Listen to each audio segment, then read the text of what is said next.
Tommy, let's talk real quickly. If you had to guess, what percentage of homeowners adequately maintain their HVAC system? Not enough. Well, what would you think it would be? 30%, 50%, 60%, 10%? Like, I'm just curious as to what you think that number would be. I mean, if I had to guess, I'd probably say under 30%. Just on the amount of service calls that we go on, it's typical. It's lack of maintenance is what's wrong with their system. So basically 1 in 3, or a little less than 1 in 3. This time of year, it's late June. What should people be doing to make sure their systems are appropriately maintained? One, call us. Call the Okay. heating and air company. Professional and do it. But at the bare minimum, keep your filters changed. Okay, is that the main problem? They don't change their filters. It just causes the system to struggle because it just suffocates it, right? Airflow. Lack of airflow affects everything. In Georgia, for many, many years, they built these homes that I always referred to as 5-4 in the door. 5 windows across the top, 4 windows across the bottom, and a door in the middle. You see them in Dunwoody. You see them in Peachtree Corners. You see them in Marietta. You know, these houses were built between, let's call it the late 70s and probably the early 90s, if I had to guess. And those homes typically have a bonus room that is over the garage that is somewhat separate from the home. You know, maybe there's some attic space between the regular main dwelling and the bonus room. And anyway, sometimes those bonus rooms are very, very difficult to get cool during the summertime. And so my question for you is, if someone has that particular situation or any other room in their house that they can't get cool, what options does someone have to put a heating and cooling system just in that section that would be adequate to keep you cool? A ductless mini split is 100% the way to go.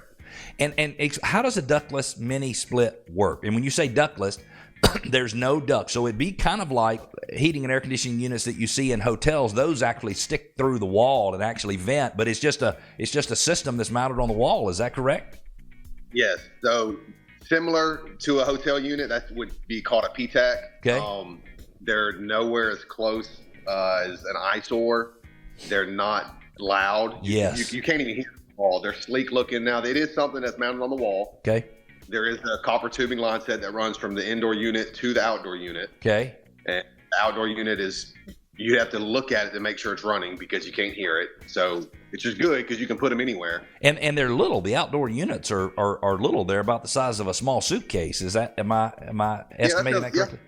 Yep, that sounds about right. Yes, sir. And so you don't have to have a direct duct connection to go to the exterior unit. You just have to have the copper tubing, which would be about the equivalent for a normal HVAC system. Is that right? Yes, sir. Correct. That's so interesting. And so how difficult are they to install? So if you were going to install it in a bonus room, typically where would you install it? And then how would you get the copper tubing so that you could get it outside? And let's just pretend it's a standard bonus room over a garage with maybe some rear stairs going to it and connected to the upstairs, but not the downstairs.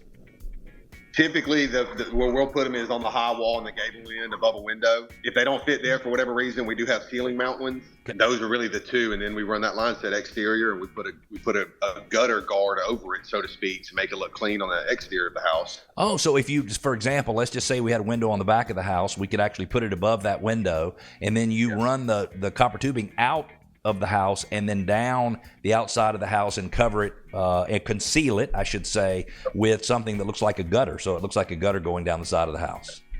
Yep, exactly. They're super clean, and mini splits are super efficient. Really?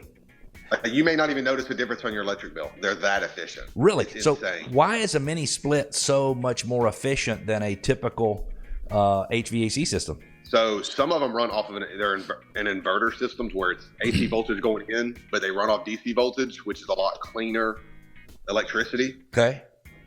That is it right there. And also just the amp draws on the compressor and the fan motors are so low that the amperage turns to what you pay out.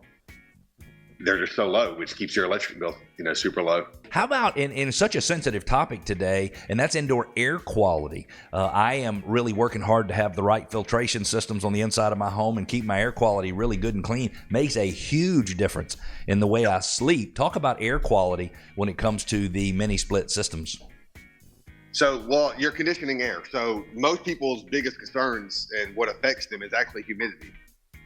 Well, that's true. So if you can condition the air properly and keep your humidity at bay, it's going to help everything. I never thought about conditioning the air or cooling the air being something that would help improve the quality of the air, certainly your experience. Now, do those systems have filters that are actually filtering the air as it comes back into the unit? They do. It's nothing to brag about on the filtration side of those.